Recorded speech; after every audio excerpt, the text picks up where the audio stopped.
and welcome everyone to another episode of One by One, created to highlight the people, ideas, and movements helping shape a more connected, compassionate, and sustainable future for humanity. My name is Michael Kraus. In partnership with this Arctic Alliance, this 8-part series explores one of the most important regions on Earth, not only environmentally but symbolically, because the Arctic is not separate from the rest of the world. What happens there affects all of us. The changing Arctic is reshaping climate, ecosystems, indigenous communities, economies, and international cooperation itself. But beyond the headlines, it is also inviting humanity into a deeper conversation about relationship with nature, with one another, and with the future we are creating together.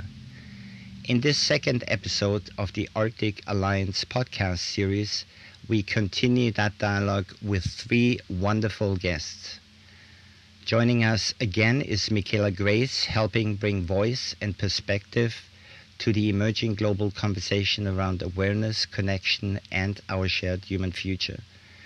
Mickaela is the founder of the Graceline Institute, Earth archivist, and educator in emotional intelligence and consciousness studies. We're also honored to welcome back Dr. Larry Farwell, whose work and insights continue to bridge science, consciousness, and humanity's relationship with the living Earth. Dr. Farwell was named by Time magazine as one of the top innovators of the century and is the author of the #1 best-selling book, The Science of Creating Miracles. And joining us for the first time is Brian Gette, founder of and CEO of Ammortal, a wellness technology company that has developed immersive recovery chambers. Brian is an explorer of consciousness, communication, and human transformation, whose work focuses on helping people reconnect with deeper meaning, authenticity, and inner alignment in a rapidly changing world. His perspective brings an important human dimension to the larger planetary conversation we're having today. And thank you all for being here, and thank you to everyone joining us from around the world. And the conversation continues. So, when most people think about the Arctic, they often think about ice, climate, or geography. But from each of your perspectives, what is the Arctic really teaching humanity right now? And maybe we can start with you, Mickaela. Sure. So I absolutely, from an emotional intelligence and body intelligence perspective, I love to always bring our awareness to this notion that every single sweet little human being is just sound wave and light wave and electromagnetics. And so one of the most sacred places on the planet is the North Pole, because it is essentially that magnetic top to the Earth's torus, which is our fastest way back into resonance, is to really be in the still point pause of self in communion and union with all that is. So when we really are rebooting inner magnetics and using the heart, which is the largest magnet any of us ever really hang out with, is our own heart, and the impact that the sun has on us, the earth has on us, like these are the chambers, and we're going to talk a lot about chambers today. These are the chambers for coming back into resonance and getting beyond any form of contrast or dualism. So we need those 2 magnets, or the construct of separateness, in order to know togetherness. And so to me, the North Pole really represents an opportunity for us to come into the sweet spot of higher magnetics. Wow, beautifully expressed. Thank you, Mickaela. And Dr. Larry, from a scientific point, perhaps. All right. Well, we are all on this globe together, and the globe is spinning around. Now, the pole is a still point. You might be able to see I'm on a boat. If this boat's out in a hurricane, we're out in the sides of the hurricane, spinning around, and we're going to be buffeted around by the winds of change quite a lot. if we move to the still point at the center of the hurricane, we move to the eye of the storm, we're at a point of stillness. We're not being buffeted by the winds of change. If you're those merry-go-round things the kids push around, and you're out on the outside, you're holding on, centrifugal force is pulling you, everything's moving and tugging. You step to the center, and you're at a point of silence. So on a physical level, on a global physical level, the pole is a still point, a sweet spot, as Mickaela said. And within ourselves, we have that sweet spot, that balance point.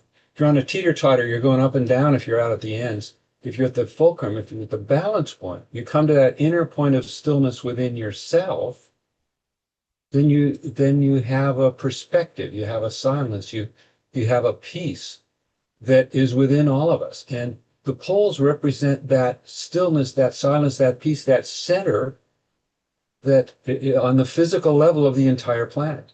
And it's not an accident that Santa Claus comes from the North Pole.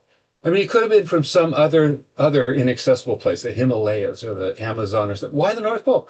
Because that center still point is the point of creativity, the point where the effervescence, the fountain of flow of abundance and fun and love comes from within ourselves. So the earth not only represents that symbolically, but is it physically.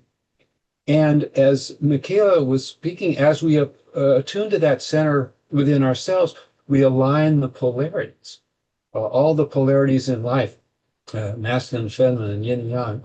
We align our polarities by coming to that still center. And what this whole celebration is about that we're involved in is aligning the polarities of the earth on a physical level, on a magnetic level, and in that same way attuning our own polarities to that inner silence, that inner stillness within all of us.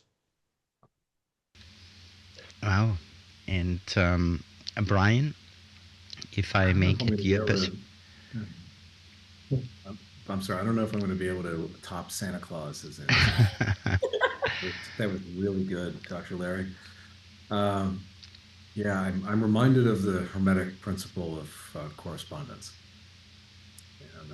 and I have a deep connection with the principles, and they're really fun as a play space for me to create context, and I love the connection between my personal self, and we can take my personal self to humanity, to the planet, etc. on out, and these intimate linkages, in fact, the exactness of what's happening. We are out of balance. We humans, myself, we are in an othering process. We are in a non-unifying place of judgment, and we are thus, by our own vibration, destroying the planet, which is now out of balance. And so there's this as above, so below connection into this, and there's this causality, looping back on causality, to borrow Mickaela's wonderful electromagnetic example. Like, we are doing to the planet, and it is going to do to us, and if we don't feel, see, act on this linkage, yeah, we've missed the reason why it's here. It is here to teach. It is here for us to expand into. It is here for us to embrace. It is not something to ignore, just like it is not something to ignore the self-destructive inner things that I might do to myself, or the othering process that I might create out of judgment, especially in the moment that we're in time. It seems to be accenting this, and the globe is responding. So, Michael, do you mind, since you look like Santa Claus, in this beautiful, heartfelt way, and you're such a gift to the world, and Santa Claus brings gifts, will you tell us your own connection to the North Pole and how you feel about it? Thank you for asking that question. And for me, before our conversation and before planning for this podcast, there wasn't really a deep connection to the North Pole for myself. Now, learning and getting acquainted with the potentially with the hard properties of the North Pole. I'm not sure whether the North Pole could actually be considered the heart center of our planet if we look at the toroidal field and we look at the toroidal field of our hearts and our physical human bodies, but also the toroidal field of the planet. To me, it's become more and more fascinating to actually recognize the North Pole not just as a geographical point on Earth, but like Dr. Leary said earlier on, that point of stillness, and which is the point in which anything is possible, because any outside distraction is not going to have an effect on us. So we can really be in that space of heartfulness and openness and creativity and life's purpose. And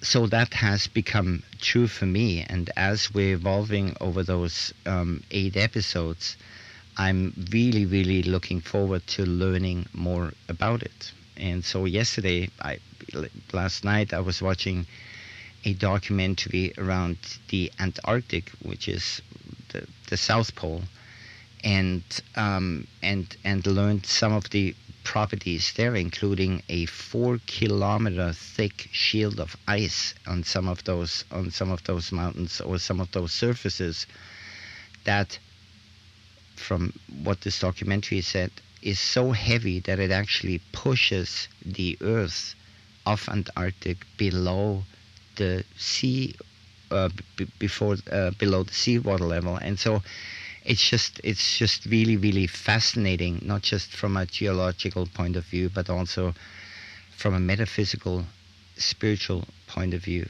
And so, which perhaps leads me into my next question, is to how can we use those properties and the rarity of the event on August 12th as a perhaps a reset for humanity and Earth itself?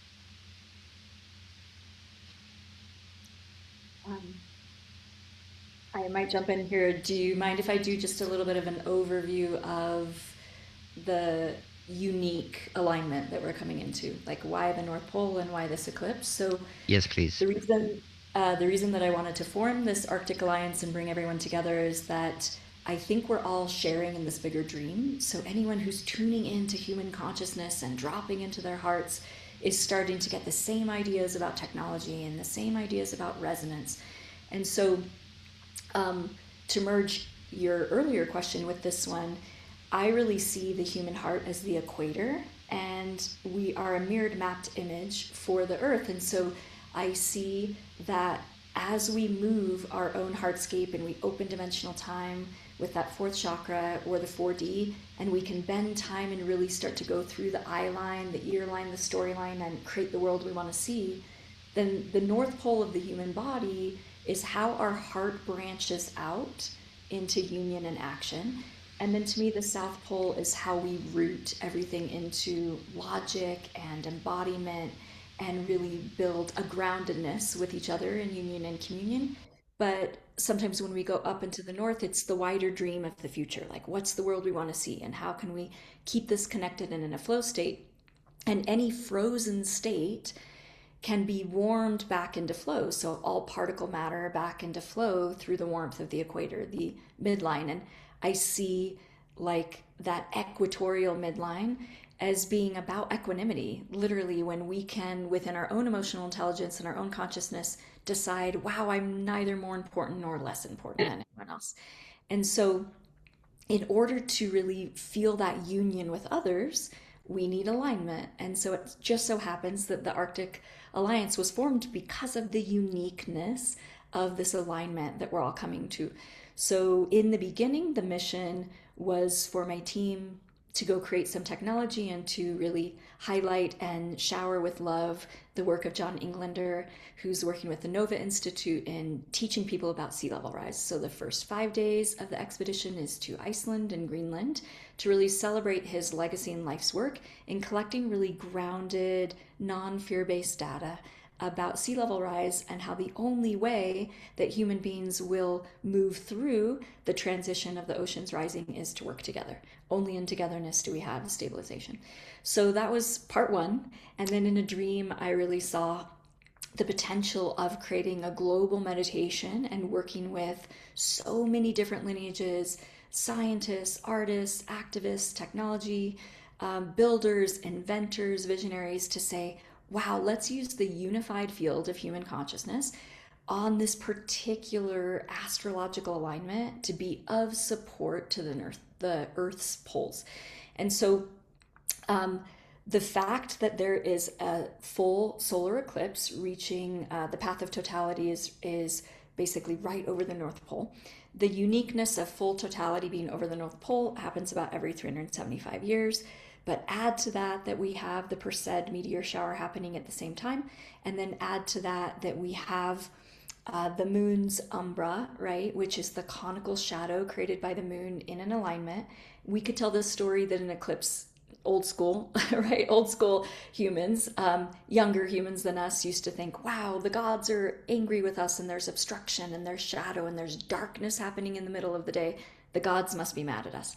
And I think we used to be in a parent-child relationship with some of these ideas that like gods will save us, they'll rescue us, we need a pill, a parent, a politician to come and save us from ourselves. But we've moved in terms of human consciousness into this laterality and this communion, this sharing of wisdom that all intelligence, as Michael Levin would say, is shared intelligence, right? So this idea that there really is no them that's going to come rescue us, it's us.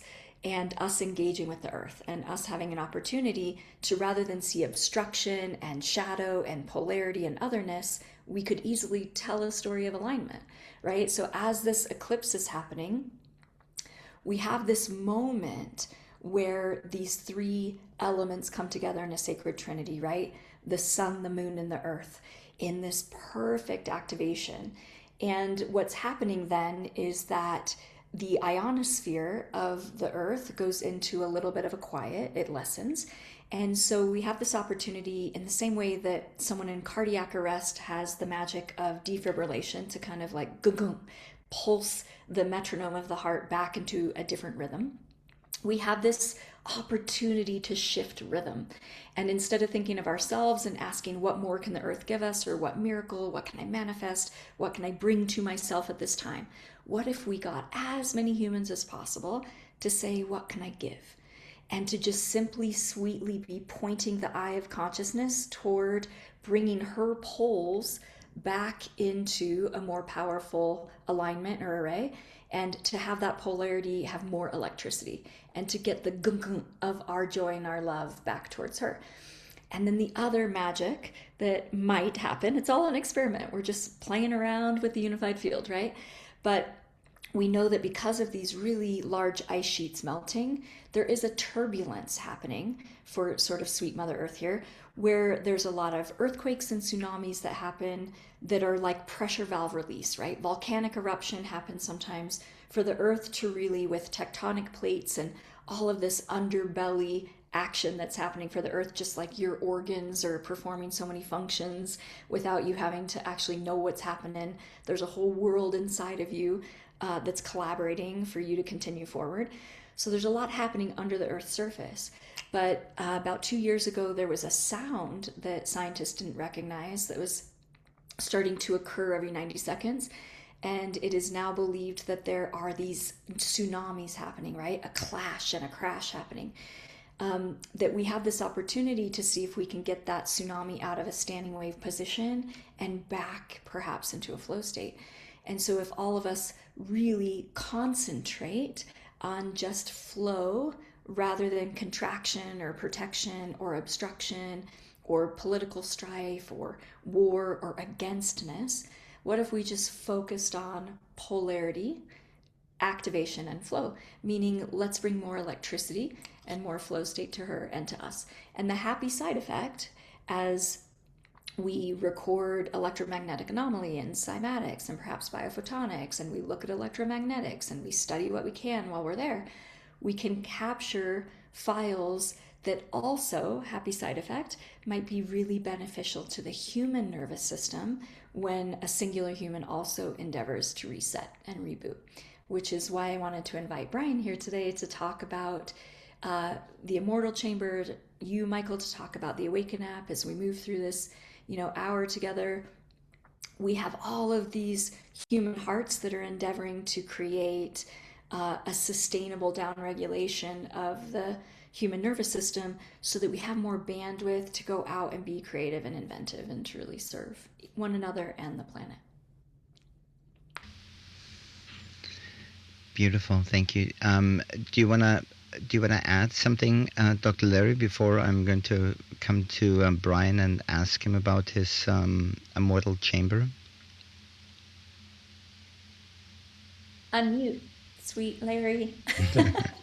Introduced Brian in conjunction with what she was talking about. So let's hear from Brian. Yeah, how about this? First of all, Mickaela, yes, I'm in. Fantastic. Beautifully said and expressed. Very emotional to receive that. So Ammortal, we are seeking human vibrancy. And part of that is the Earth's vibrancy. We're all connected and it's all the same thing. And so we are ecologists, even though our product that we're focusing on and who we work with is very human focused. And we talked about the nervous system. Mickaela just mentioned it, and downregulation and kind of resetting us back to that beautiful, quiet moment. And so that's super important for us. What we've done is pull together the first body-mind piece of technology that works on the entire human at the same time.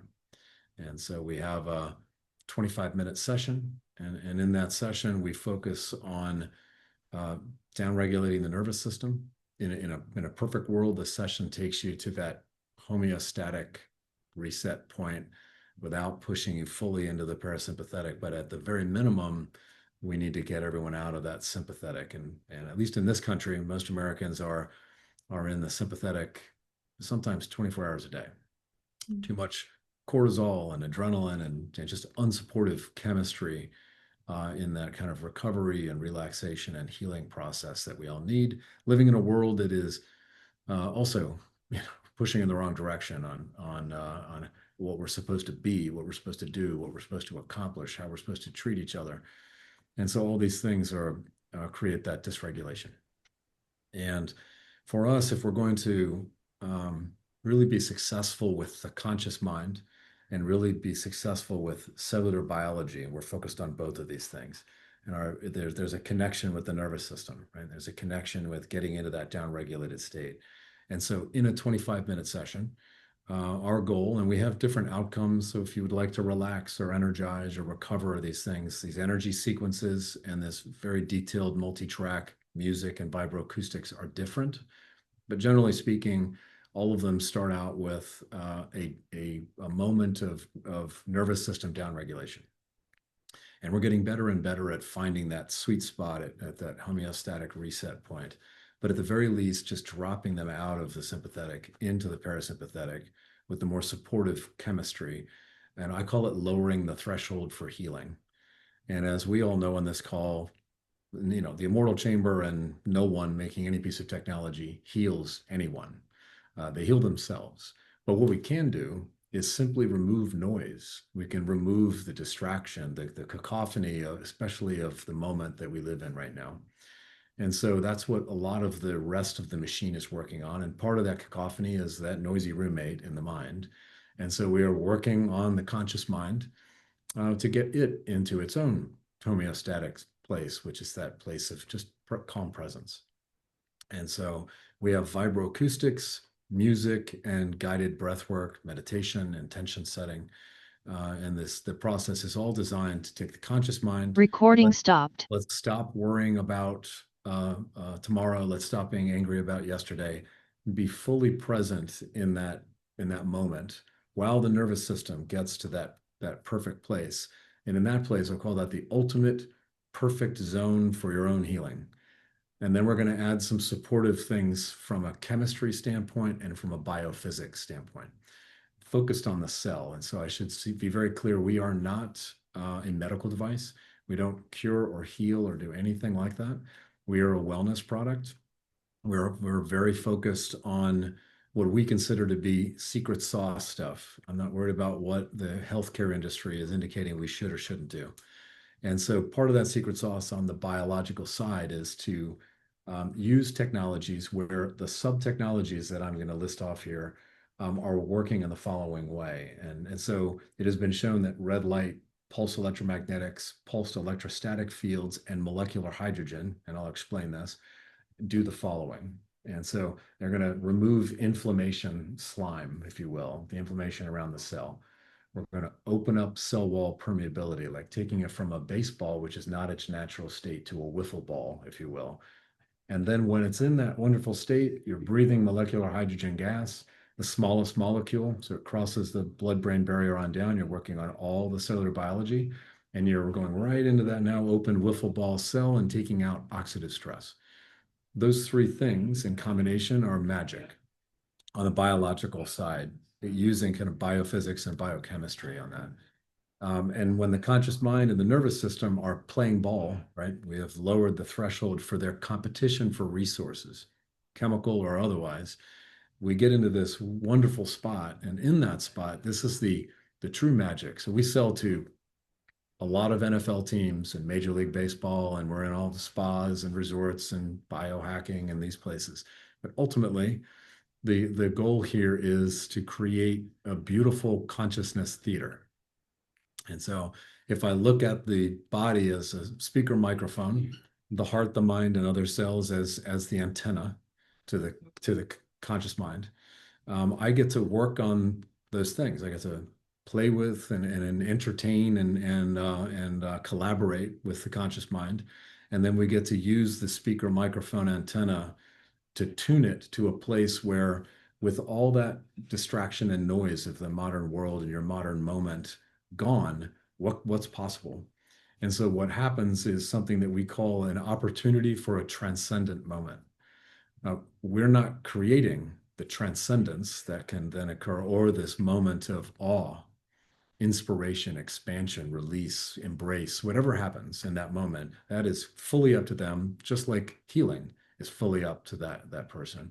But we can create the theater, right? We can create the stage, and we can put you onto it, and we can take away the distraction, and you don't have to worry about the audience. It's just you. And in that wonderful moment, we have about 15 to 20% of the thousands of people that have used the chamber. They leave.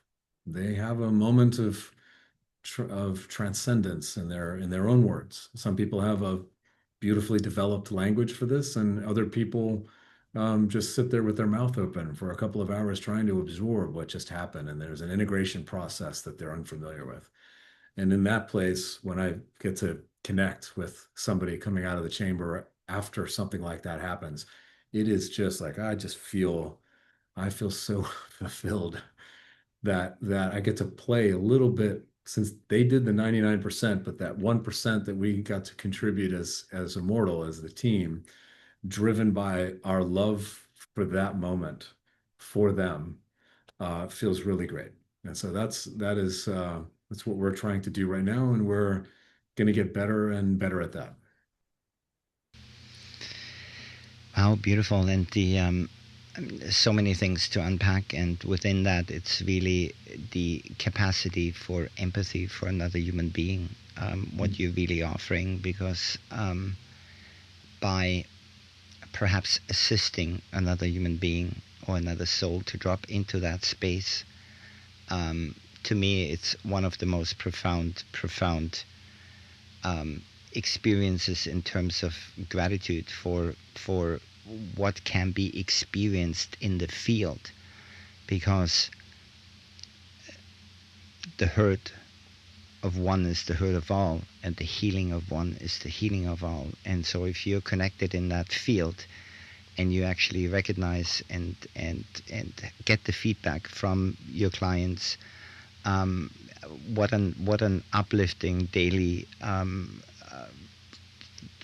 experience that must be for you. And so really, really grateful for your work, and I think down regulating is one of the, if I may add, from my perspective, is the project that I'm working on. And the project is called AWAKEN. It's literally reinventing the alarm clock.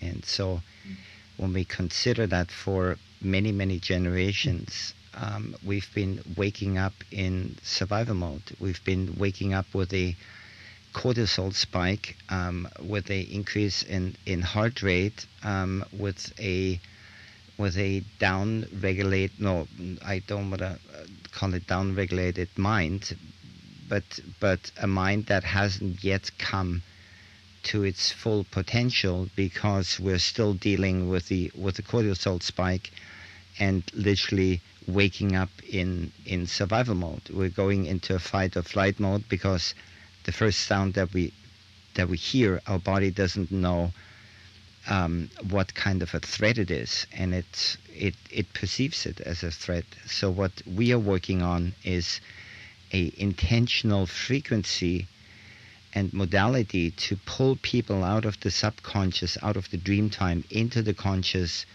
through specific sound vibrations and music and soundscapes, to create the foundation for the rest of the day.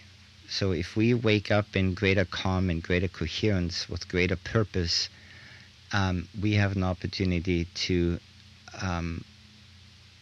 shift the remainder of the day that didn't start with, or no, I don't want to go didn't. I want to go that starts with coherence and calm and purpose and joy.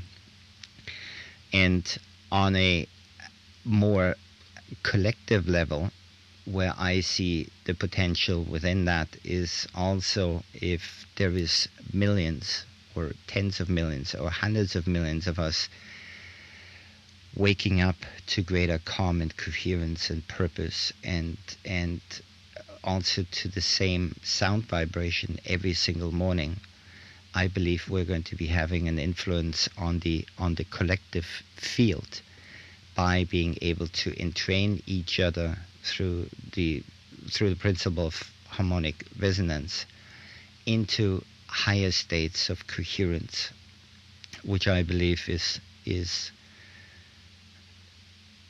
really needed right now on the planet, if I may say it that way. And I love that. And if I can magnify you and everything that you just said, let's do it, because the chamber is ready for the right music. It's ready for the right voice. It's ready for the right vibration and sound. And we have the ability to put that into bodies in this wonderful moment where they are fully kept and fully held inside the space. And so it's a wonderful time to transmit messages and to allow them to find that expansion and that embrace and that release. So I would love to explore that with you. Awesome. Yeah. And let me, without diving too, what inspired you to,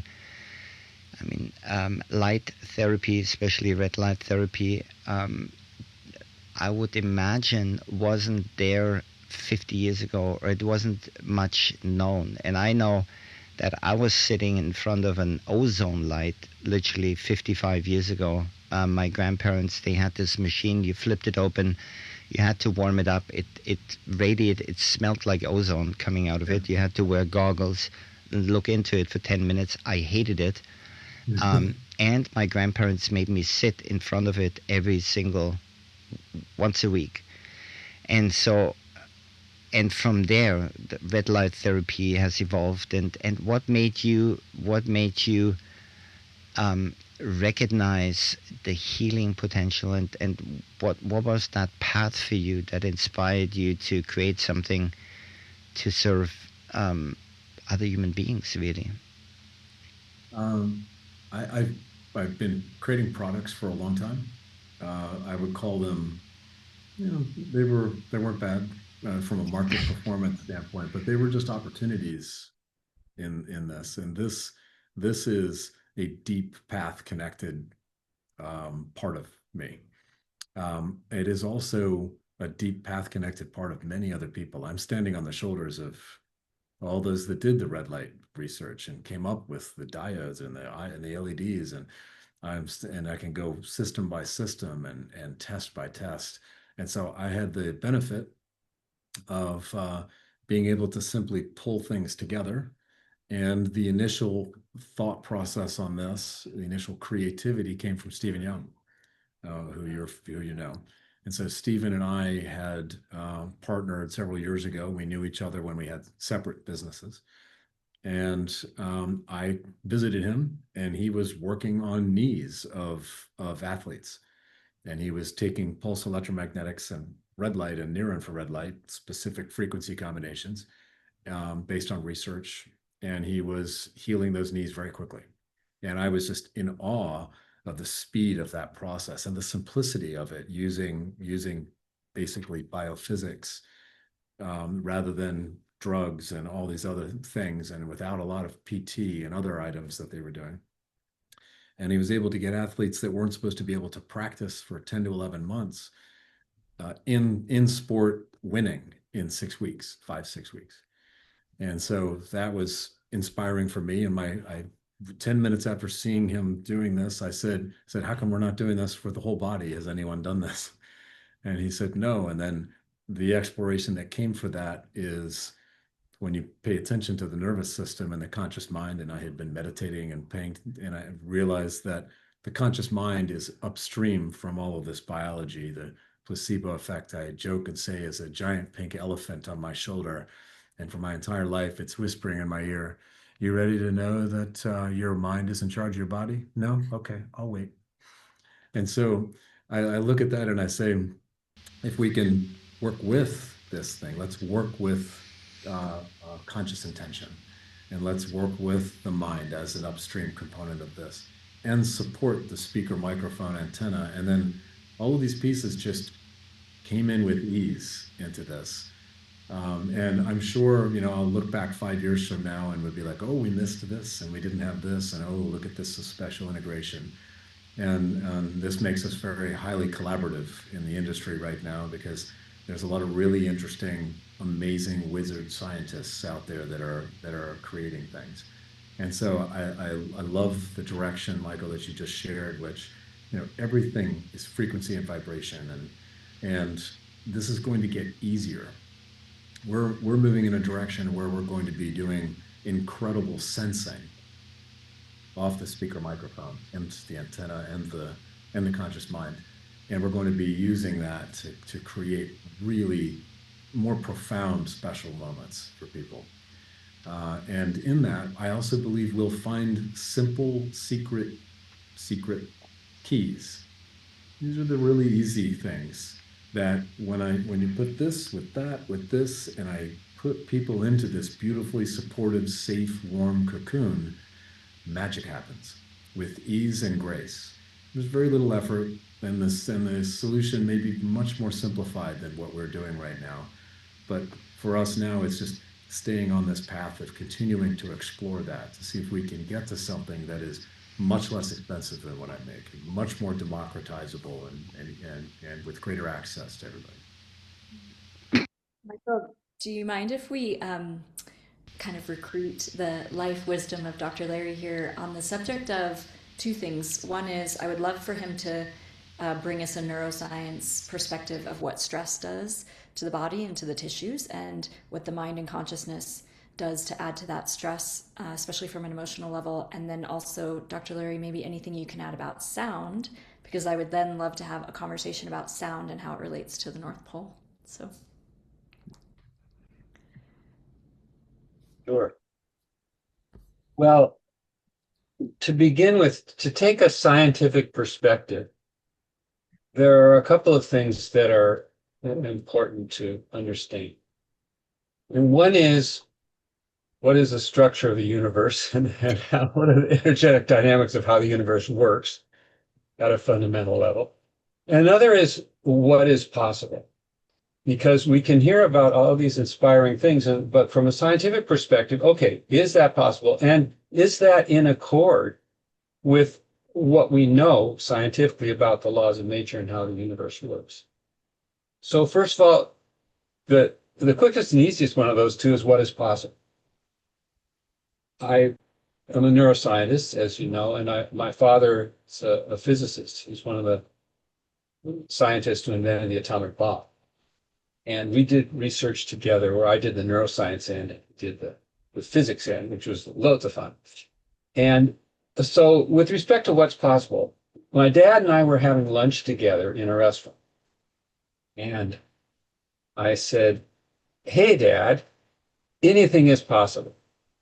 And he said, "Well, yes, son, any imaginable configuration of quantum particle wave phenomena is possible. Some are probable, some are improbable, some are extremely improbable. Anything is possible." I said, "Okay, well, so we're sitting here in a restaurant, but there's a finite probability that the elementary particles that make up my body and yours, plus enough air to breathe, are going to tunnel from here to the other side of the moon. And we're going to carry on that conversation from the other side of the moon." And tunneling is a known phenomenon in quantum mechanics, so you can prove it in the laboratory. It actually does happen. And he said, "Well, yeah, you're right. That is possible." And he got out a paper napkin and he wrote out a formula. I still have the formula. He wrote out a physics formula and he calculated the approximate probability that that was going to happen. Now, it actually didn't happen. It was a pretty low probability. But the point is, with respect to what is possible, we've talked about a lot of impossible sounding things today. With respect to what is possible, actually, my first message in answer to one of Mickaela's questions is, well, from a scientific perspective, anything is possible. All of the things that we've been dreaming about and that we've been expounding our dreams about are in fact possible. Not from a woo-woo perspective, but from a scientific perspective.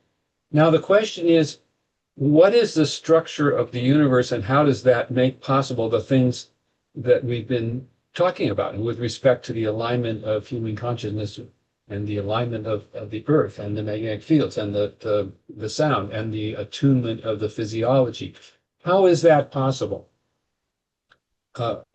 Anything's possible, but how is that possible? In order to do that, I have to geek out for a minute about the structure of the physical universe and the role of human beings in it. So, structure of the physical universe. In front of me is this table. You might be able to hear me pounding on it. You might have heard me knock over one of the tables a little bit earlier on. You can experience this, as I do, as a very solid brown object, really different from my body, different from the air around it, different from the rest of the boat. It has its own structure. However, if we look more scientifically, I'm not talking about more woo-woo, more scientifically, if we look more scientifically at this table, we look in deeper, it's not solid at all. It's mostly empty space. And there are molecules moving around very quickly. And we look within the molecules, again, mostly empty space, and you see atoms. You look within the atoms, again, very much mostly empty space, and you see protons, neutrons, and electrons, elementary particles. You look within those, you see quarks. If you go beyond that to the string theory level, what we see is simply vibrating strings. So this table, if you look at it scientifically, precisely, it's not a separate object that's separate from the rest of the world, separate from my body and the air and all of these other things. It's simply a pattern of vibrations. Now, what is vibrating? Einstein coined the term unified field to describe that universal field that, just as the ocean vibrates into waves, the conscious unified field vibrates into the particle wave phenomena that make up the physical universe. And Brian was talking about how the consciousness of the individual is the source of everything on the physical level. Well, all of the great spiritual teachers throughout the ages have said that the essential constituent of the universe and the essential constituent of myself is the same thing, that one conscious unified field that vibrates into not only our subjective experience, but the physical world. But nobody had ever proven that in one laboratory, and nobody had ever shown that the inner vision that we create actually manifests in the world. Nobody had shown that scientifically. A lot of people know it. I mean, we've all had an experience like, oh, I'd really love to hear from Mickaela, and just then the phone rings and it's Mickaela. Well, the mechanics of how we create our lives, according to a lot of wise people, is we set up a resonance on the level of our consciousness that moves the consciously unified field in that resonance. It's as if we have pluck a string on a guitar. We set up a sound vibration, and other instruments in the environment start vibrating in that same resonance, and then we have a whole symphony. I guess you don't have guitars in a symphony orchestra, but we have a whole jug band or whatever we have together. So that mechanics, however, is something we're familiar with, and yet it hadn't been proven in the scientific laboratory. We know we have experiences like I'd like to hear from Mickaela, just then it happens, but we don't know the probability. So we decided to test if we could influence from the conscious level and create a highly improbable event. Because recall, in physics, in quantum mechanics, anything is possible. Some things are just improbable. A miracle is not an impossible event that somehow happens. It's simply a highly improbable event. Can we create miracles? And it will certainly take a miracle to create peace and harmony on Earth. Can we create miracles? 3 o'clock. Can we create miracles? Can we create highly improbable events? So we know the probability distribution of alpha particle emission by plutonium, which is one of the major ingredients in the atomic bomb. So, and my dad was one of the guys that developed the atomic bomb. So we took plutonium. We decided to see if we could shift the probability distribution of the plutonium using our consciousness alone. And Brian was talking about all the physical is downstream from our consciousness. And Mickaela also talked about we were creating a shift on the level of the Earth, of the Earth's poles, of the Earth's magnetic field, from the level of our consciousness. Well, is that a phenomenon that's actually real and that we can prove in the scientific laboratory? And what we showed is that functioning from the level of consciousness alone, we could shift the probability distribution of the quantum mechanical process. Now, few people that I know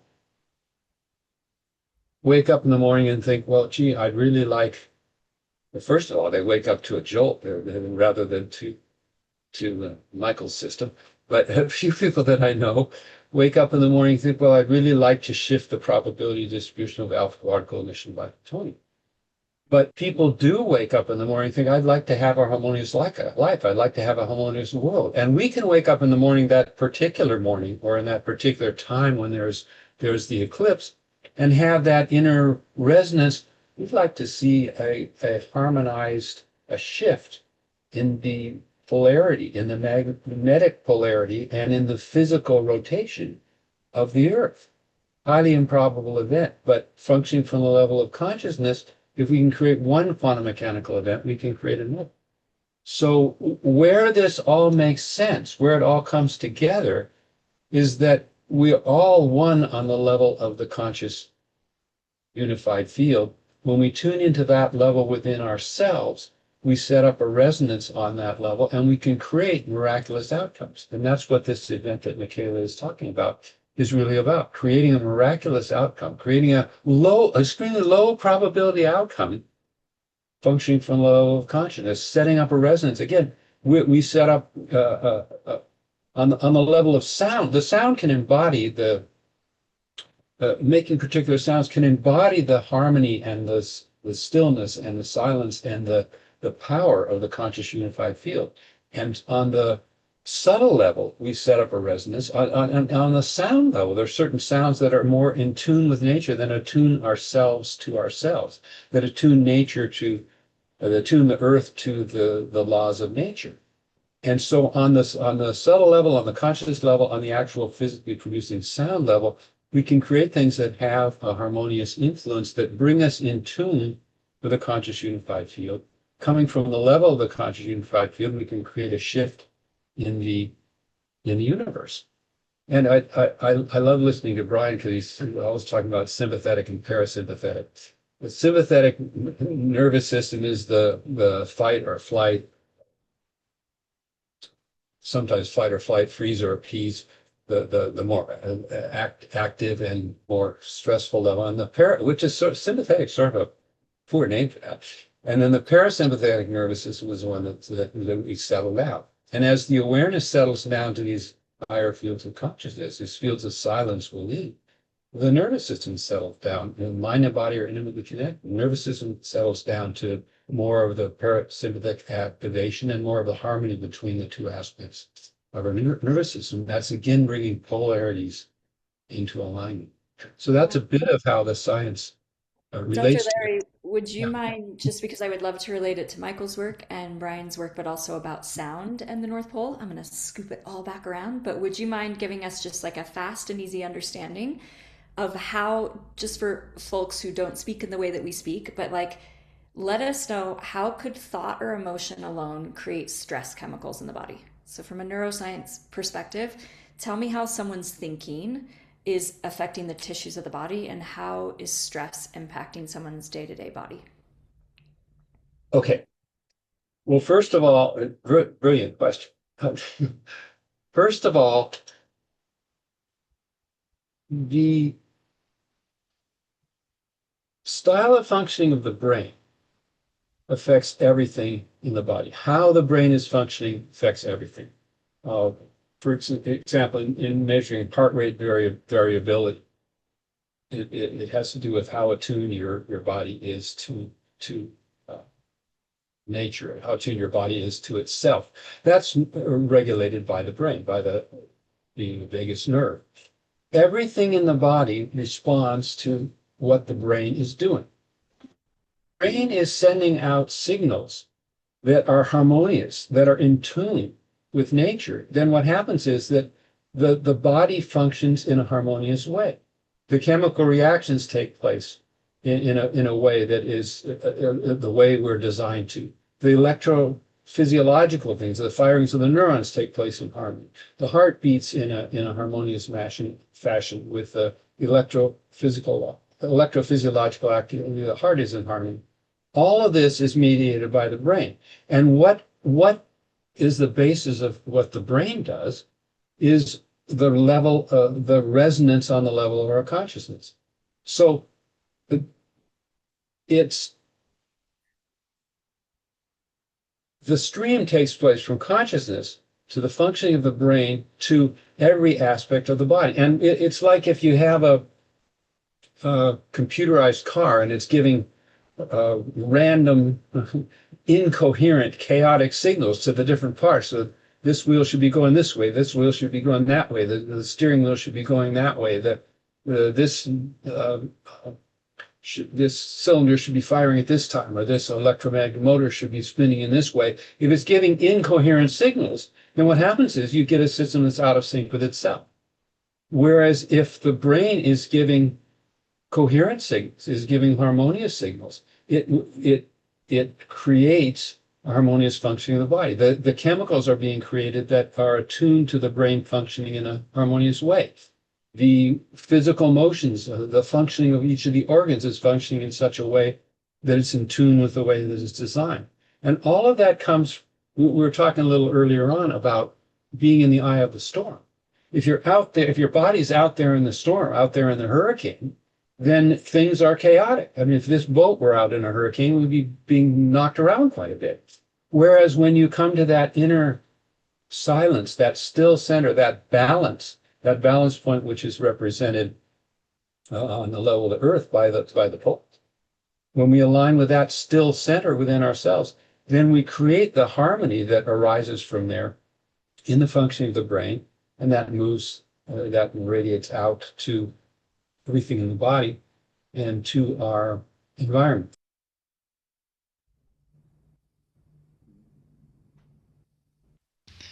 Also, well, let's leave it at that for the moment.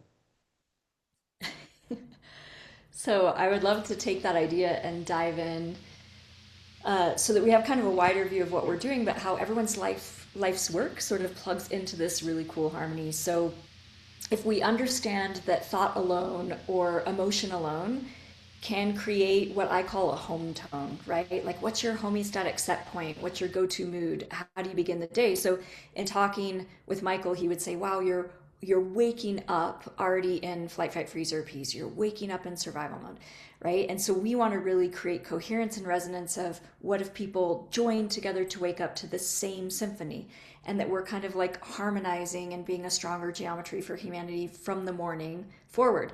And then we've got Brian who's saying, let's work on recovery and let's get people into more coherent thought, and let's get inflammation and stress out of the tissues of the body and really bring them into this little cocoon and reset them. So when I'm teaching emotional intelligence and really holding space for a really big epiphany in large group settings, the goal is that we're really shifting the hum of the room, what I call the history of unprocessed memories and stories, right? What is the hum or the sound that is how I begin the day, how I perceive reality, how I contribute to the world? And if I have holes in that field from soul loss or trauma or event, so then am I using space-time fabric to curl my old story back around? And am I front loading the experience of time where I'm expecting the world to always be the way it's always been? Or can I use conscious awareness and unified field theory, right? And all of the magic of the things that Dr. Larry talks about, where anything is possible and we can really create the world we want to see if we come together in collaboration and harmony. Well, my body of work in really loving cymatics and loving to nerd out about cymatics is, let's look at the shape of the sound, right? The visible shape of sound that we're creating together. And that when we think about the first sound we ever heard, it was the mother's heartbeat, right? So it's a metronome that is giving us safety and regulation and an expected sense of cocoon, right? An expected sense of togetherness. And so when we are at a concert, we're really metronoming together and dancing to the same beat. And so if Michael's body of work says, let's awaken together and really like begin the day in coherence and resonance. And then we've got Brian with the chamber saying, let's come back into that original sound. So I love that I get to have moments like this with like my brothers on the planet and Brian being like a creative partner in this idea of like, wow, I'm just creating a theater for people to, in all essence, come back to self and come back to like highest fruition and zone of genius, where there's, great regulation of coming back into not just for athletic performance, but back into a state beyond relaxation of really like invention and full fruition.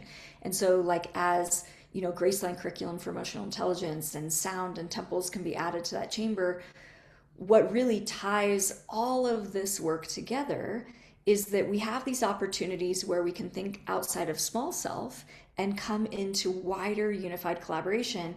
So with the many events that Michael helps lead with, like World Peace and Prayer Days or Global Meditations, is we're getting outside of difference or diversity across every spiritual tradition or any country or any language barrier to just come into a unified moment.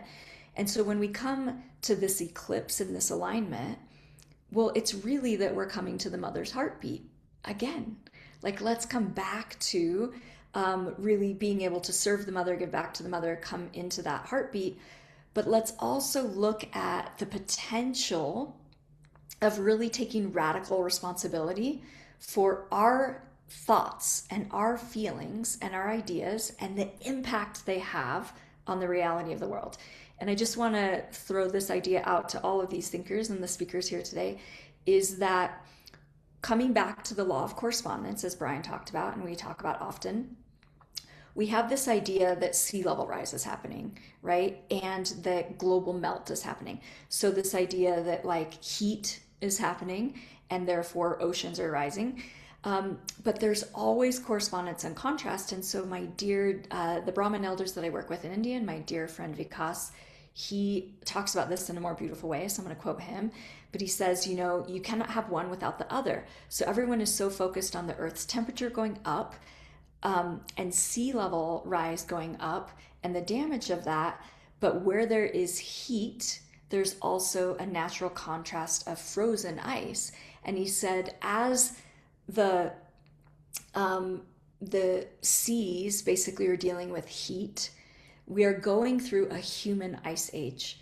And he says human consciousness is going into a frozen state unless we have unifying technologies and dimensional technologies and shared collaboration that gets us out of the ice age faster. And so what I'm inviting all of us to do in the collaboration of this event is to really just talk about ice and warmth and keep it really simple, right? Which is that anywhere you see calcification and frozen states, paralysis, particle matter. So let's just talk about the human body in a really simple way. When you have arterial plaque, when you have plaque on the neurons, right? And we have blocks to our heart, or we have calcification in the pineal gland, anything that is hardened, right? Or we have emotional memory, right? Where the Graceline Institute would come in and say, let's warm that memory into a flow state as if that event never really happened. And let's not get into story and drama and trauma stories, but just get all those frozen moments and particle back into wave, right? And so as we're able to do that, we're not making ice or fire wrong. We're literally allowing ourselves to find that middle way between the two and to say that those two things happen at once. And so rather than humanity being frozen in a posture of againstness or frozen in fear states of what's to come, we can understand that ice is not scary, right? So water frozen at the North Pole or frozen at the South Pole is not dead. It's in a state of pause, right? And all it needs is the warmth of the equator to bring it back into a flow state. But at all times, water is actually unified. At all times, even a frozen piece of ice is not separate from the unified field of all waters.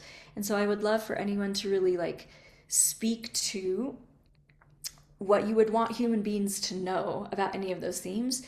And in my opinion, how easy healing actually is, and how easy unification is, and how easy miracle is when we stop focusing on difference and polarity or fear, and we just start working with the elements together. Because I think going from particle to wave is a raindrop quick. Wow. I could say, go ahead. I just wanted to comment and maybe also ask Dr. Larry in terms of a question right now, Mickaela. And so when I heard you speak earlier on about anything is possible, what really came through for me is, well, if anything is possible, then the probability for anything to be possible is equal throughout the universe, because the universe does not differentiate between good or bad, or solid or liquid or fluid, or which is the same. So that there was this kind of aha moment to say, well, if we're going to focus on this probability at the time of the eclipse, where the ionosphere, or where we're being shielded for a minute and 46 seconds from the radiation coming through outer space, being filtered by the ionosphere that is going to typically reach our human body, which in that space is not going to happen and I'm not a astrophysicist or a scientist, but that's how I would understand it. And in combination with that, every probability is the same, then we have to come to an understanding that we can change our planet in that moment, or in any moment. And here is my question: if everything has the same probability, and maybe I'm saying something completely wrong here, is it potentially that our human consciousness hasn't adjusted to the mechanism of making every probability the same to be able to create miracles and make anything possible? Okay. Well, you really touched on a couple of different but closely related things. One is about miracles, about what's possible. We have an impulse, the mechanics of it. We have an impulse on the level of consciousness. We resonate on that, on the level of the self, the I, the subject, which is the same as the conscious unified field. We create that resonance on the level of the conscious unified field, like plucking a string on my guitar, which is right here, by the way. And that sets up a resonance, and then we find that coming from our environment, showing up in our environment. Now, it depends on the level of consciousness, how powerful that resonance is. For creating miracles. Okay, I really want a miracle. I'd like to have an apple. So we set up the resonance. And then we go to work, we make some money, we go to the store, it's not apple season. So there's an improbable event that we're going to find an apple. But even though it's not apple season, and the store doesn't usually have apples, it has apples. So not a very big miracle, but we got an improbable event. We got an apple. You have a more attunement with the conscious unified field. We're sitting there and have that impulse. We'd like to have an apple, and a knock comes on the door. And your friend comes in and says, hey, I happen to have a bag of apples here, have them. We have a closer attunement to the conscious unified field. We set up a more powerful resonance. And we think we were out in the backyard, and we think we'd really like to have an apple. Apple truck goes by, hits a bump, apple bounces and lands on the table. A full attunement with a conscious unified field, we can have that impulse of apple, and there's the apple. There's a finite probability that the configuration of quantum particle wave phenomena that make an apple is right there at that moment in time. So our ability to manifest miracles, to create miracles, to make anything possible, to make any of these possibilities take place, depends on the level of consciousness. Now, one really cool thing is that the whole is greater than the sum of the parts in the field of consciousness.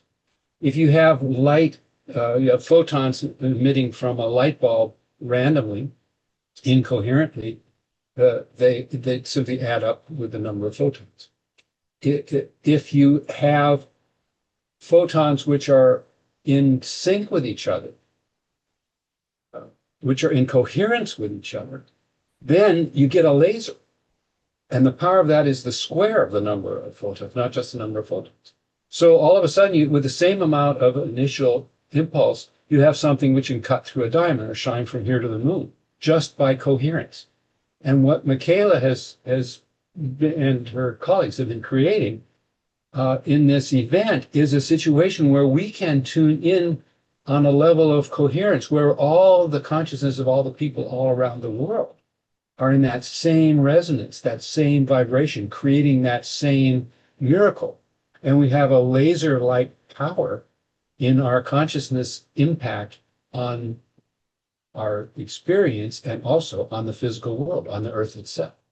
That's again, this isn't woo-woo. I mean, you could describe it in woo-woo terms if you like, but we're talking about the physics of what actually happens, the science of what actually happens. We can create a laser-like impulse and create an extremely improbable event by attuning our consciousness all together at the same time, especially when we're in alignment with the still point, the center of the rotation of the Earth.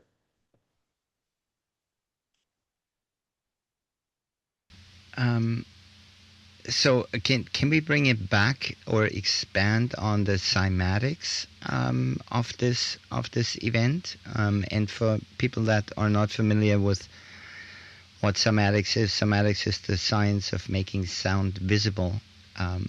And I believe that one of the pioneers of cymatics was Chladni, who took a metal plate, put sand on it, took a violin bow and rubbed the bow against the plate, and then discovered that the sand would adjust itself to different shapes based on how he was applying the violin bow.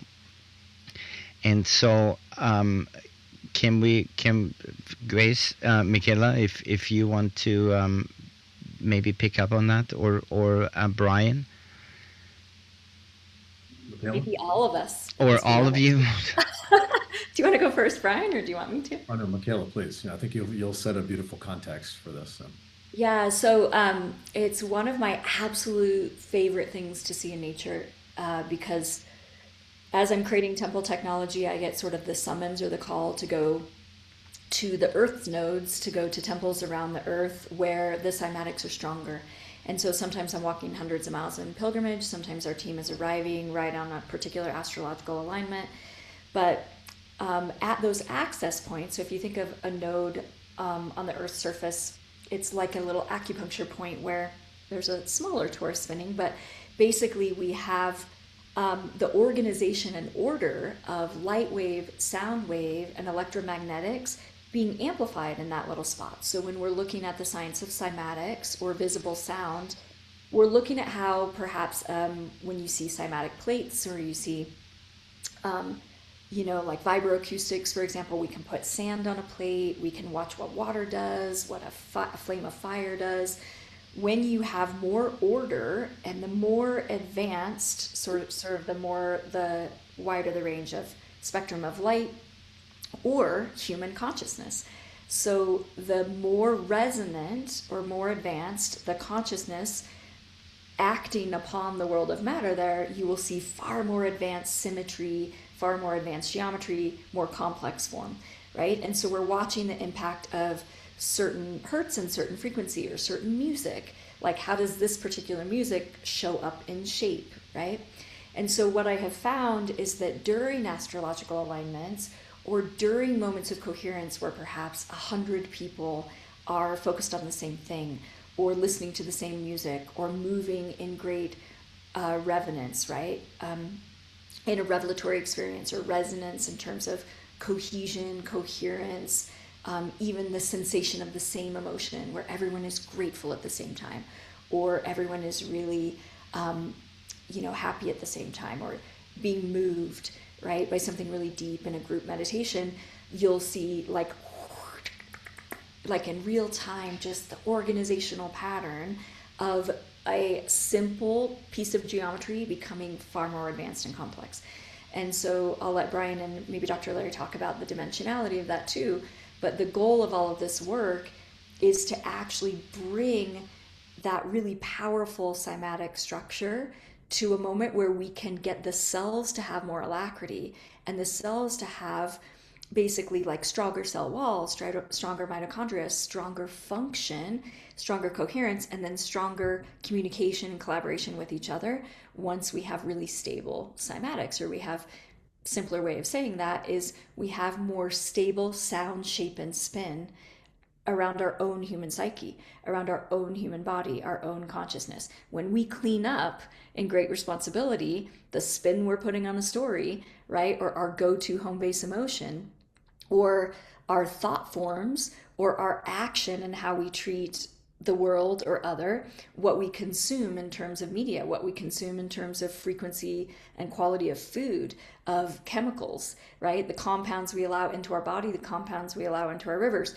When we clean up the sound, shape, and spin, or the frequency of all of that, if we were to take a photo of any part of self or matter under the proper microscope, right, or a cymoscope, we're going to see more advanced cymatic structure, more advanced geometry, if the thing is more pristine, pure, clean, resonant, right, versus a thing that is in distress or a thing that's in discord. And so I'll kick it over to you guys to talk about that. But all of the goals of what we're doing here is to really increase stable sound, shape, and spin as teams partnering together from all our different zones of genius. Take it away, Brian. Dr. Larry, do you want to add? Something from, again, okay, is this all real? Well, yes. In fact, I wrote a paper with my colleagues, which we published in a physics journal, the title of which was Filtered Noise Can Mimic Low-Dimensional Chaotic Attractors. And what a chaotic attractor is, it's an end state that, in a sense, attracts things to it. And chaos, we generally think of chaos as meaning complete randomness, but there are levels of chaos you can define mathematically. Some are more simple, some are more complex, but the measure of chaos is the degree to which the different aspects are related to each other. And for example, if you take a tennis ball and you throw it into Niagara Falls just above the falls, there's so much complexity there, you can't predict exactly where it's going to end up, even if you know exactly where you dropped it. But you can predict, well, it's going to end up somewhere between the top and the bottom of the river below and somewhere between the left and the right bank of the river below. So that end state is like a chaotic attractor. And don't think of chaotic as meaning disorderly. Chaos has different levels of order. You think of chaotic as meaning order, depending on the level of chaos. And so what we create on the level of our consciousness is essentially chaotic, low-dimensional chaotic attractors.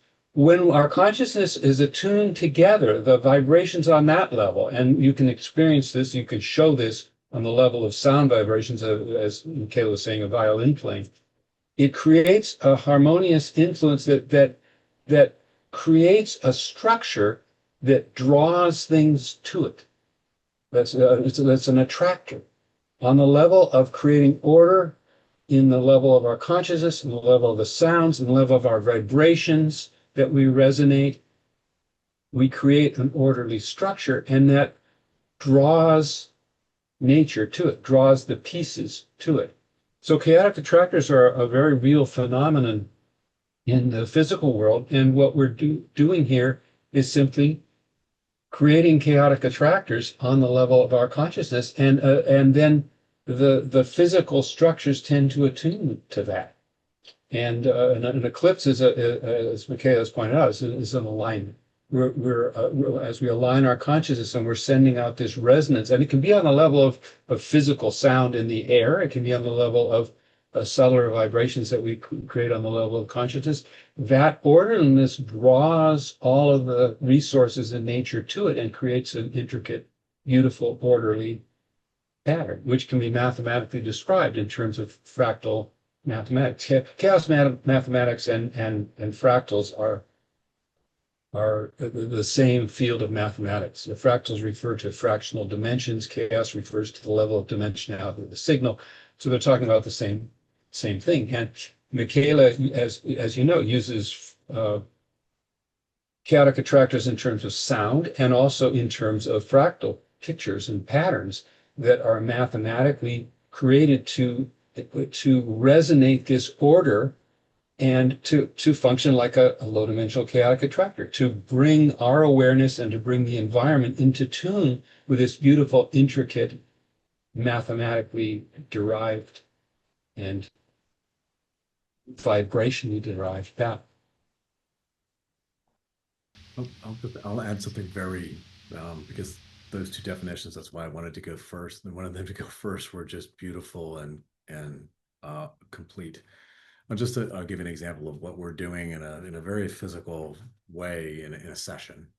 And so we have transducers that are creating the vibration in this case, it's an acrylic bed. The bed is shaped, thank you NASA for creating the shape of the bed to push an astronaut with 9 Gs up into space. And they figured out how to not slow down fluid flow through the body, the back of the body, and keep a person that's 4'8" to 6'8" in a comfortable back bend, hip bend, and knee bend under pressure and under time. And so we found early on something really simple. And I have 2 examples here. One is we found that when we just vibrate it with a resonant pattern between the 4 transducers that we got are on different channels, And we can make the vibrations rotate. We can do all kinds of different things, but just a very simple pattern that is resonant, not dissonant with the material of the bed. It translates into a resonance with the body in the very same way. It's kind of like they come together.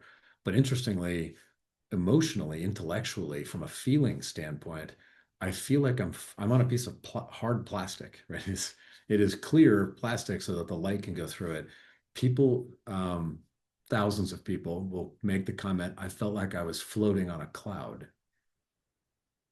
And there's these really simple, so we just put a resonant pattern into the bed of vibration. There's music and a whole bunch of other things going on, but the feeling was vibrating a hard surface with the right bends in the body. Felt like I'm floating on a cloud, like I'm just being held up. And so that was just a simple example of just a basic resonance pattern with the shape, taking into account the material that it is resonating in its connection with the body.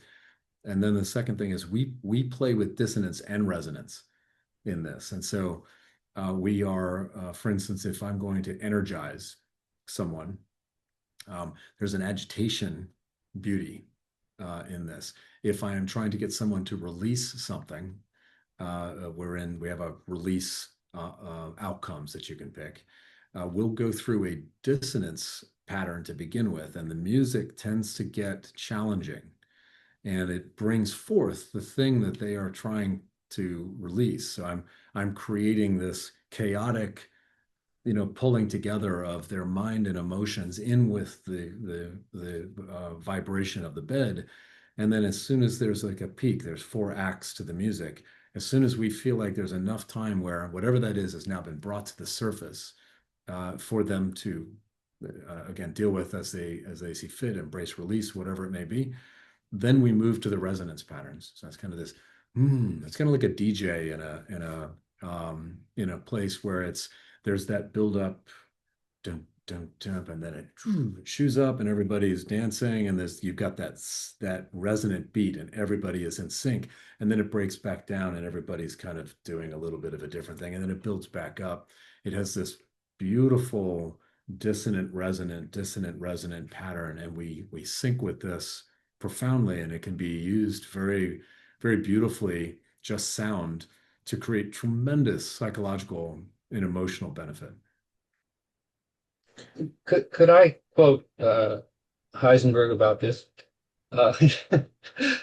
In order for a system to go from one state of stability and complexity to a higher state of stability and complexity, it first goes through a more chaotic state. The caterpillar does not turn into a butterfly. Caterpillar turns into green goo. The green goo turns into the butterfly. So this desynchronization and then resynchronization at a higher level is something fundamental about the way nature works. And you can describe it mathematically, which is always cool. That beautifully describes the situation that we find ourselves in right now globally. Thank you, Dr. Larry. Because what is really being asked of us, from what I perceive and how I understand it, is that we are in that moment of chaos right now. And what we all need to do is not what we need to do, but where we have a potential is to align our frequencies to come together to create something more harmonic in through that chaotic attraction. And one of the things that always comes up for me in terms of chaotic attraction and also cymatics is and harmonic resonance, it's the beauty within it. Like when you look at the design, when you look at cymatics and something that resonates in harmony, how geometrically aligned it is, how beautiful it is, how it just you can literally see the higher vibration of sound in through your eyes, but also tune into that and feel that it just resonates much higher. And so I believe that this is perhaps what is being asked of us right now, is to let's go and let us all come together in harmony and coherence. I love the example of what's the best way to see a diamond? It's against black velvet, and I love that. Like I get to see the beauty of the consciousness rising in this thing against the chaos Mm. of the black velvet, and the black velvet in its chaos is beautiful. It's so funny you said that because I was going to jump in and say the greatest thing that we can do to usher ourselves in the earth, like from chaos into divine order or collaboration or beauty, is actually to not make chaos wrong. So it's almost this idea of goo. And so to combine what all three of you are saying in a really profound way is what we're kind of talking about is excitation of like atoms and molecules. Like you go to a concert and you get excited. And so just like we need a little bit of perturbation and agitation or excitation if we want stimulation. And then sometimes we want, right, as I would say, um, right season, right reason for all things in nature, this idea that everything is in cyclical divine timing and all is perfect. This idea of sound, sometimes you want down regulation and you want relaxation, and sometimes you need excitation to really like move through a particular emotion. And so, as Michael is talking about, well, we're living at really wild times, and perhaps there's something here beyond the chaos. I think of chaos as just that moment of excitation where we don't know what to do with ourselves and all of this bouncy energy, but the chaos can be a lot like the goo that is going to move into order.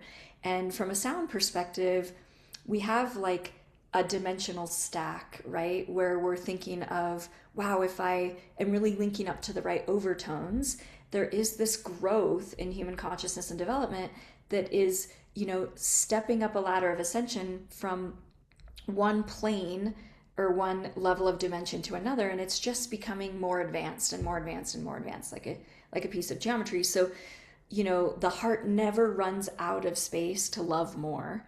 And so we're never going to run out of our ability to see beauty if we tune the eye to beauty. And geometry just gets more advanced and more advanced, and there could be more. And we're never going to run out of idea in the same way that we don't run out of the ability to love 20,000 people as easily as we could love 10,000 people. Like the heart doesn't actually like fill up like a closet with a limited amount of space. There is a limitlessness to the potential of human consciousness. And so what we're each saying, I think, in our own way is we've got like a piece of clay on a wheel, and the wheel is spinning. And I was a wheel thrower in college, right? And this idea that like you can only center clay on a wheel based on how present and how peaceful and centered you are. And if you are forcing the clay to become something that it isn't, you're trying to make it be tall when it wants to be fat. You can't really overstretch the shape that's in the clay. But based on our own ability to remain balanced and centered, we center the clay. But the clay is in its goo form, and maybe we want to say that's chaotic, or maybe we want to say that's dirt and we want to like put a label and a name on the clay, but yet it's in this formlessness, like unprogrammed state, and it is really able to be sculpted into anything. And so I think human consciousness and playing, being playful in wonderment with the unified field is like we can create any miracle, we can create any outcome, we can create any experiment, right? Do we want to only put out fires when we're in crisis, or do we want to be preventative? Do we want to, turn left or turn right? We have this potential to really go anywhere with the music. Do we want more cowbell? Do we want violin, right? So we have this opportunity to not see chaos as scary or wrong or bad, or to not see the times we live in as dangerous or wrong or bad, but they are an activation or an excitation or like a wake up call, an alarm going off that allows us to actually get our hands more in the clay. And I'm mixing a lot of metaphors here, but it allows us to really sculpt the world we want to see, sculpt reality, sculpt outcome based on how much more powerful we are when we come together in resonance, and then we have a laser, and then we can point that laser toward something really profound in the same way that lasers and ultrasound give us all this capability medically, right? We're creating instruments, we're creating tools when we actually play with transduction. So like a heat wave to a sound wave. So all of us from our different fields of thought and our different expertise are really on board with the same idea that it all comes down to consciousness. Thank you, Mickaela. The first thing you said was actually exactly what I was thinking at the time. And that is that as we attune to the conscious unified field, anything that's out of tune with that starts to get thrown out. So it's like you're sweeping the dust off the floor. Okay, you sweep the dust out the door, but in the process, you kick up some dust in your face. Now, it's not that there's something wrong with that process. And in the world today, there is a lot of negativity that is being, I think what's taking place, very clearly what's taking place is a huge rise in consciousness for the world as a whole. And so the things that are out of sync with that are being thrown out. And as they're being swept out the door, as the dust is being swept out the door, we'll notice it. We'll have some dust up in our face. But both Kayla and Michael have said something really important, and that is that we don't fight against that part of the process, which is releasing the stress.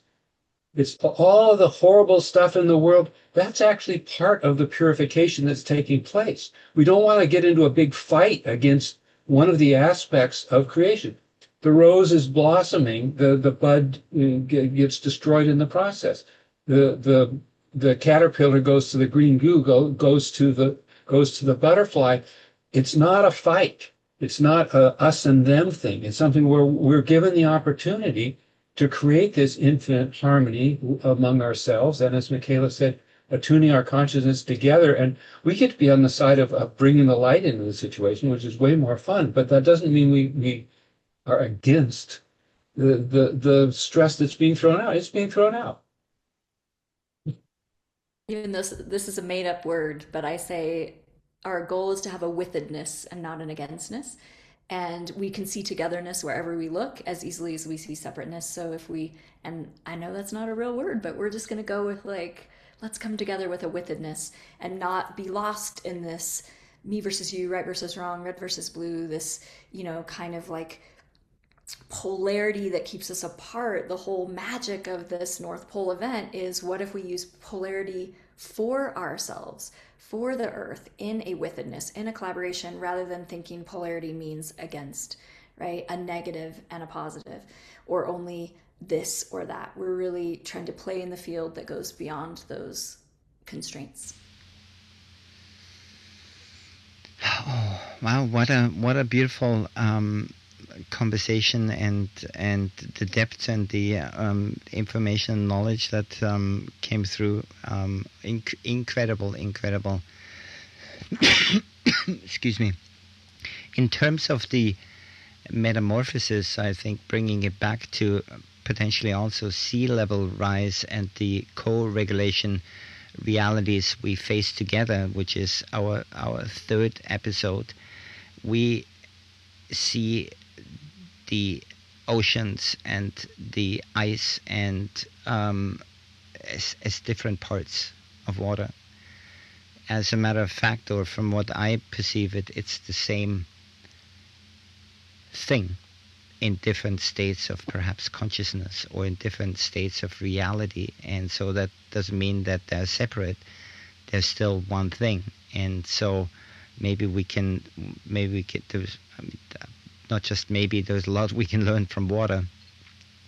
And perhaps we can look at that a little bit more deeper in our next episode as to how we can use the properties of water, and specifically in terms of the sea level rise. And perhaps one of the questions that I would like to ask next week is, are we going to be able to attach our consciousness to the different state of water and perhaps even reverse that state of water in that moment or over time, and what could that look like? What does that mean? And we're coming, as far as I feel, we're coming to a close. There's so much to explore with this second episode, and maybe Brian, if you want to, anybody feels that there's still something that was unexplored in this episode, considering we still have 6 more episodes to go. Anything that you want to share, Brian? I don't have anything. I thought this was so much fun. First, thank you for having me, and yeah, I think I have a month's worth of profound thoughts to chew on. Beautiful. Maybe Michael, you can also let us know how folks can support the live broadcast and the signal, all the different ways to join the GoFundMe page, how to join the meditation, anything you want to add about the logistics of everything. Let me blend this in here at the bottom again. Oh, somebody.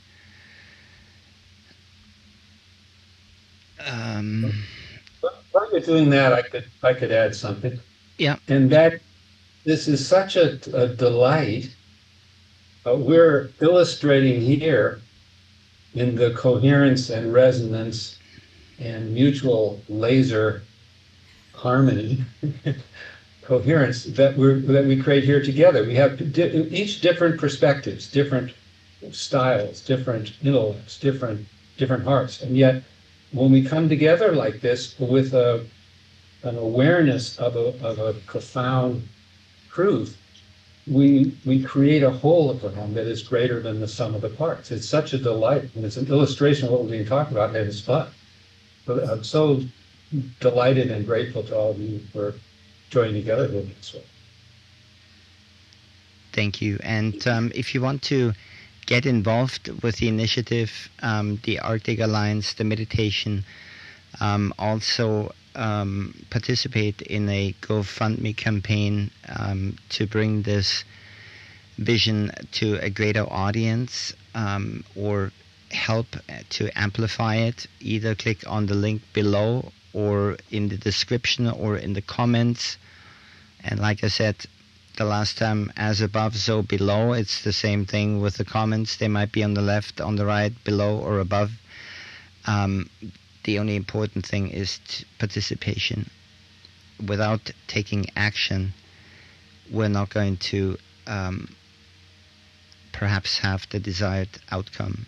And even one step forward is enough to create a momentum. If we all take one step forward individually, the momentum that we can create collectively is going to be immense.